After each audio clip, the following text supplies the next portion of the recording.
नमस्कार, मैं हूं अमृतानंद। स्वागत है आपका हमारे खास कार्यक्रम मिशन ब्राजील में। वर्ल्ड कप के दूसरे दौर के खेल जारी है। देर रात खेले गए मुकाबले में फ्रांस ने नाइजीरिया को 2-0 से हरा दिया है। इस जीत के साथ ही फ्रांस क्वार्टर फाइनल में पहुंच गया है, जहां उसकी टक्कर अब जर्मनी से होगी।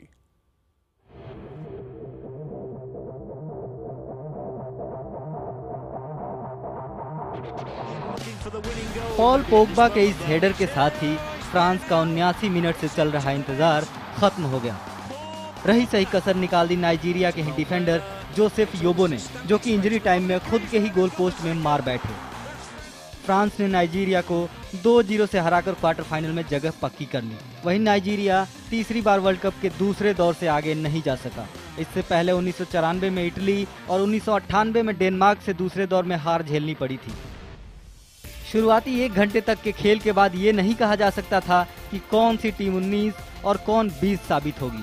पहले हाफ में नाइजीरिया ने फ्रांस को किसी तरह की छूट नहीं दी। इस दौरान गोलकीपर एनियेमा ने 2 बेहतरीन बचाव भी किया, लेकिन आखिर में फ्रांस ने बढ़त लेने के एक छोटे से मौके को खूबसूरती से भुना लिया।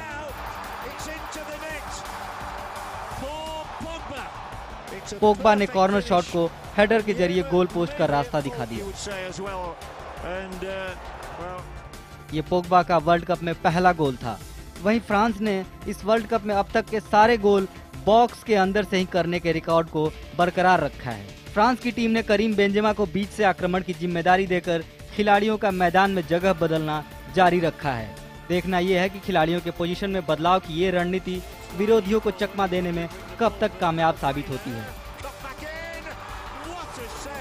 पीयूष तिवारी, IBN 7।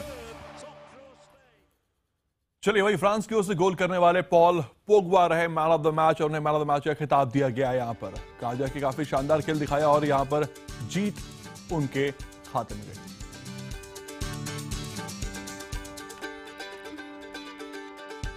और इस वक्त इस पूरे मुकाबले पर चर्चा करने के लिए हमारे साथ स्टूडियो में मौजूद हैं शब्बीर अली और नोवी कपाड़िया। आप दोनों का बहुत बहुत स्वागत है। शब्बीर, आपसे इस मुकाबले की अगर मैं चर्चा करूं, हम जैसा बात करते हैं कि फ्रांस नाइजीरिया का मुकाबला है। नाइजीरिया थोड़ी सी टीम खुश होकर मैदान पर उतरी, पेमेंट वगैरह क्लियर हो गया था, लेकिन अब थोड़ा सा यहाँ दुख उनको जरूर होगा कि रिकॉर्ड अच्छा था। कुछ तो दुख होगा, जैसा बहुत अच्छा मैच हुआ। स्टार्टिंग में अच्छा खेल रहे थे और सब ये समझ रहे थे कि फ्रांस कुछ नहीं कर सकेगा। फ्रांस अच्छा खेला ग्रुप मैचेस में, लेकिन उतने टफ कंपटीशन नहीं होते। सब यही समझ रहे थे कि नाइजीरिया के अगेंस्ट ज़्यादा कुछ नहीं कर सकेगा।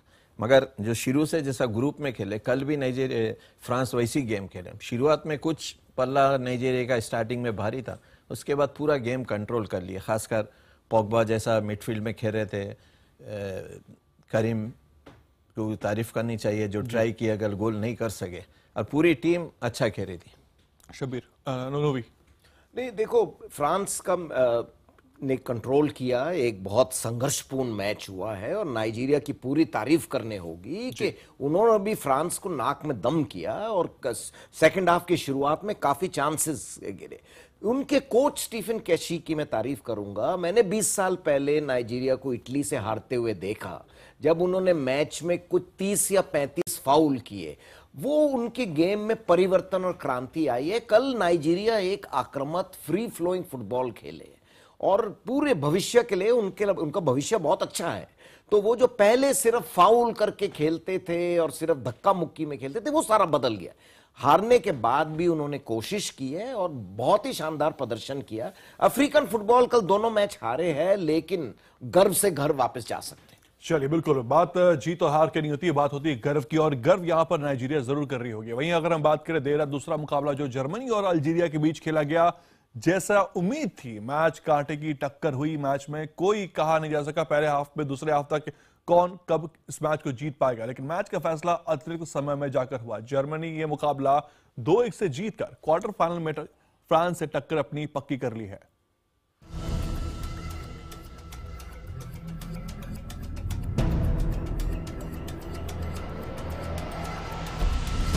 वर्ल्ड कप के नॉकआउट दौर में पिछले 2 दिनों में 2 बार मैच का नतीजा पेनाल्टी शूटआउट से तय हुआ। तीसरे दिन भी जर्मनी और अल्जीरिया के बीच कांटे की टक्कर हुई। जर्मन टीम लगातार हमले तो कर रही थी, लेकिन कभी अल्जीरियाई गोलकीपर तो कभी डिफेंस लाइन ने उसे नाकाम कर दिया। 90 मिनट के खेल में कोई गोल नहीं हो पाया।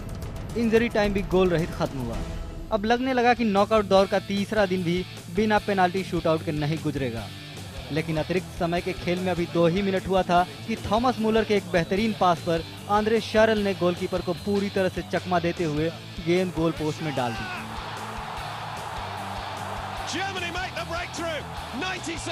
इसके बाद भी हालांकि जर्मनी को बढ़त बरकरार रखने के लिए काफी मेहनत करनी पड़ी। इसी कोशिश में फिलिप लाम को पीला कार्ड भी देखना पड़ा।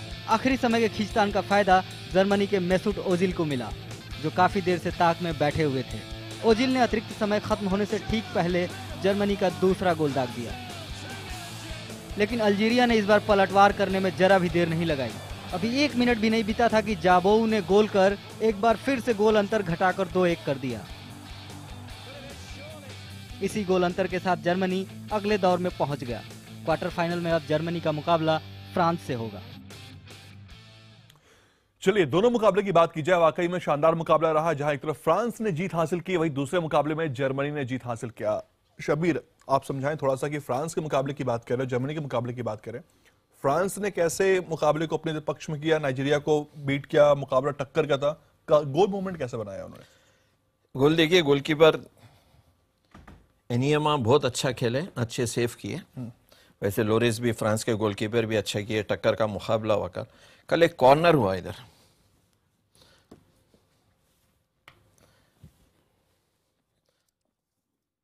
और एक टैक्टफुली फ्रांस की टीम क्या कर रही थी, जब कॉर्नर के वक्त पूरे प्लेयर ऊपर नहीं आ रहे थे, क्योंकि ये लोग देखे अर्जेंटीना के अगेंस्ट काउंटर अटैक नाइजीरिया बहुत अच्छा कर रही है, क्योंकि उसमें 2 गोल भी करे अहमद मूसा।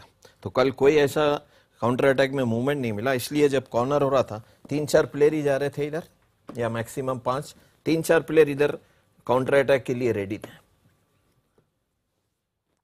अब जब कॉर्नर हुआ, पेलुमा ने कॉर्नर मारा, गोलकीपर बहुत अच्छा खेले, मगर ये जो बॉल है एक्चुअली गोलकीपर करना चाहिए जोर से पंच, और उन स्टाइल से ऐसा ही हाथ लगा के पंच किया तो बॉल ज्यादा दूर जा नहीं सकी।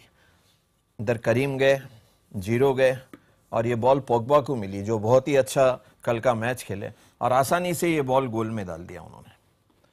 और ये नो डाउट बहुत अच्छा खेले, मगर ये पंच में इनका माने मिस्टेक है कि पंच जोर से नहीं करे, हाथ से करे, जो यहाँ इजी पोग्बा को बॉल मिल गई और जाले में डाल दिया। चलिए, अब समझ में आता है क्यों कहते हैं लोग कि सनी देओल जैसे 2.5 किलो कहाँ चाहिए होता है, क्योंकि एक पंच आप करें और बॉल कम से कम थोड़ी दूर जानी चाहिए थी। दूसरे मुकाबले पर मैं लौट कर रहा हूं, जर्मनी की अगर बात की जाए, वो मुकाबला कैसा रहा? देखिए, स्टार्ट तो अल्जीरिया बहुत खूब किया कल, फर्स्ट टाइम देखे इतना काउंटर अटैक में, और स्पेशली कुछ परिवर्तन आया था डिफेंस में, और डिफेंस की वजह से वो कंफ्यूज हो गए जर्मनी, और अली सुलेमानी ने गोल नहीं किया, इस्लाम सुलेमानी ने, नहीं तो मुश्किल हो जाती थी। अब ये जब डिफेंस उठ के जा रही है तो यहाँ बहुत जगह खाली हो जा रही थी, इसको अल्जीरिया ने यूटिलाइज किया, और यहाँ जो स्पेशली थ्रू बॉल बोलिए या बोलिए, कोई जर्मन का खिलाड़ी उतना अच्छा नहीं खेल सका। और यहाँ एक नेवर की तारीफ करना चाहिए गोलकीपर की, जो 2-3 बॉल ऊपर आए, और आजकल बोलते हैं ना गोलकीपर को भी ऐसा एज ए 5th बैक होना चाहिए या लिब्रो होना चाहिए, वो कल इन्होंने दिखा दिया, जो 3-4 थ्रू बॉल आए वो ऊपर आके वो क्लियर किया। चलिए, ये तो बात हो गई दोनों मुकाबलों की। अब हम बात करते हैं दोनों टीमों के फैंस के जश्न की, कि जीत के बाद किस तरह से दोनों फैंस ने जश्न मनाया। Storming in looking for the winning goal maybe at this moment though. It's here, it's there now.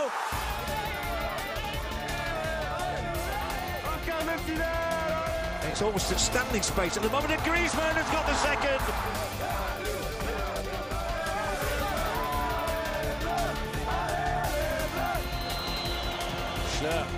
Andre Schürrle! Germany make the breakthrough. 90 seconds.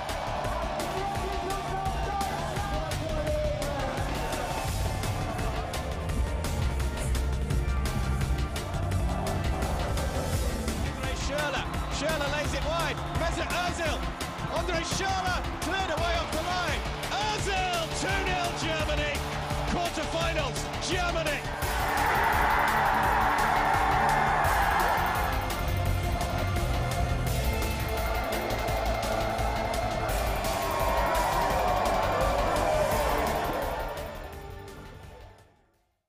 चलिए, हालांकि बात तो हो चुकी है कि जर्मनी ने कैसे जीत हासिल की, लेकिन यहां पर जाना जरूरी होगा। 32 साल का एक बदला था अल्जीरिया का, जो 2 बार मुकाबला जीते, लेकिन कहीं ना कहीं जर्मनी ने हिसाब किताब चुकता कर लिया। जी हाँ, जीत तो जीत होती है, और जैसा स्टार्टिंग में तो कुछ नहीं गए, बाद में सेकेंड हाफ में जब थोड़ा बदलाव आया, जैसा लाम राइट बैक हो गए, जब थोड़ा टीम खेलने लगी, क्योंकि मिडफील्ड कुछ काम ही नहीं कर रहा था।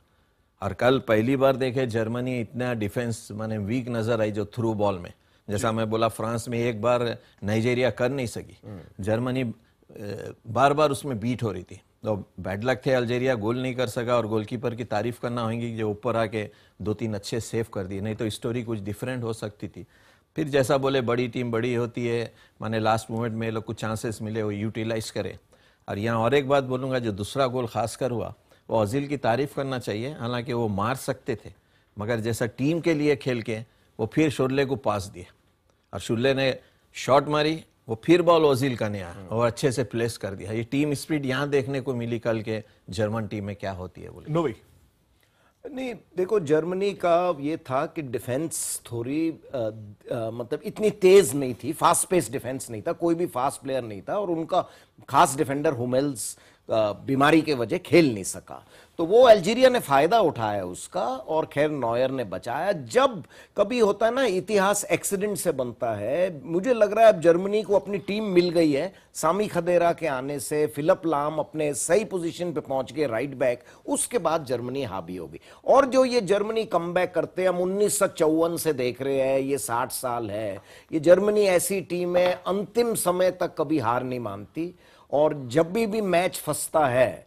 जैसे गैरी लिनेकर कहता था कि मैच पेनल्टी में जाए या अंत तक जाए, तो फिर कोई भी टीम खेल रही हो जर्मनी बाजी मार 82 में फ्रांस के 82 में फ्रांस के साथ कितने लास्ट मुकाबले मोमेंट तक ऐसे जीत रहे थे, लास्ट मिनट तक जर्मनी निकाल देते। चलिए, लास्ट मिनट तक जर्मनी निकाल के अब खबर में आगे हम बात करते हैं। कहावत है, अब पछतावे फायदा क्या जब चिड़िया चुग गई खेत। वहीं विरोधी टीम के खिलाड़ी को दांत काटने के बाद बैन झेल रहे उरुग्वे के स्टार स्ट्राइकर लुइस सुआरेज ने माफी मांग ली है। सुआरेज ने ट्वीट करके इटली के चिरनी से माफी मांगी है। ट्विटर पर उन्होंने लिखा है कि कई दिन परिवार के साथ बिताना और मन शांत होने के बाद मैं इटली उरुग्वे के मैच के दौरान हुई घटना को सच्चाई की स्वीकार करता हूं। सच ये है कि खेल के दौरान हुए टक्कर की वजह में से विपक्षी टीम के साथी खिलाड़ी चिरनी को काटने जैसी शारीरिक तकलीफ झेलनी पड़ी। जो भी हुआ उसके लिए मुझे बेहद अफसोस है। मैं जॉर्जियो चेल्नी और फुटबॉल जगत से माफी मांगता हूं। मैं भरोसा दिलाता हूं कि ऐसा आगे फिर कभी नहीं होगा। वहीं चेल्नी ने भी सुआरेज को माफ कर दिया है। ट्विटर पर चेल्नी ने लिखा है कि मैं वो सब भूल चुका हूं।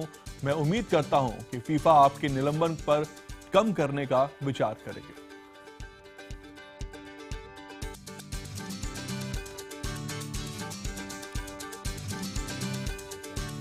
शबीर, एक खिलाड़ी के तौर पर आप खिलाड़ी भी हैं, कोच भी हैं, खिलाड़ी के एक माफी मांगना, एक पछतावा करना तीसरी बार ये हरकत है। क्या विश्वास किया जाए सुआरेज पर, या फिर ये उम्मीद की जाए कि यार ये तो गॉन केस है?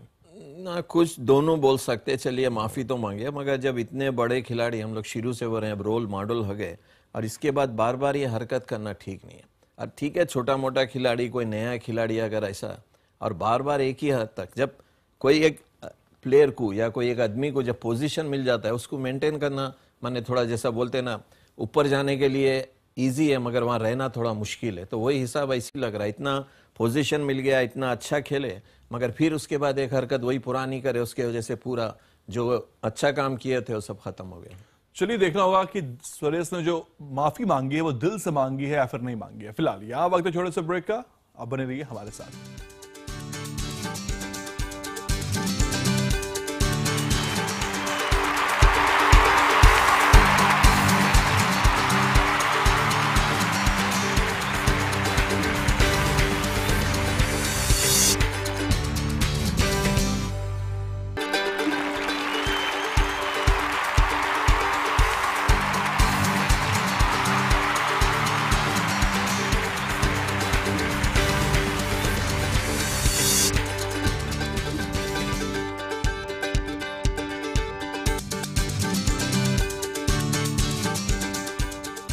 ब्रेक के बाद एक बार फिर से आपका स्वागत है। आज टॉप 16 के जंग की बात की जाए तो आज आखिरी टॉप क्वार्टर फाइनल मुकाबला खेला जाने वाला है। पहला मुकाबला खेला जाएगा बेल्जियम और अमेरिका के बीच। ये मुकाबला हालांकि 1:30 बजे खेला जाएगा, लेकिन अर्जेंटीना, स्विट्जरलैंड की टीम पहले मुकाबले में आमने सामने होगी, जो मुकाबला खेला जाएगा रात 9:30 बजे के बीच। अर्जेंटीना स्विट्जरलैंड का टीम मुकाबला होगा 9:30 बजे और दूसरा मुकाबला होगा रात 1:30 बजे। दोनों मुकाबले में क्या होगा, शबीर और नोवी, इन टीमों के पास आखिरी मौका, जो जीता वो आगे, जो हारा वो घर वापस जाएगा।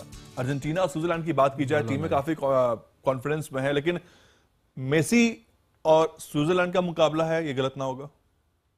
नहीं, वो तो नहीं बोल सकते, दूसरे प्लेयर भी है। हालांकि एक चीज़ बोलना चाहिए, जैसा मेसी परफॉर्मेंस दे रहे हैं, पूरी टीम को लेके चल रहे हैं, उनके साथ अच्छे खिलाड़ी है और उम्मीद की जाती है डी मारिया, हिगुएन और दूसरे खिलाड़ी भी खेलेंगे।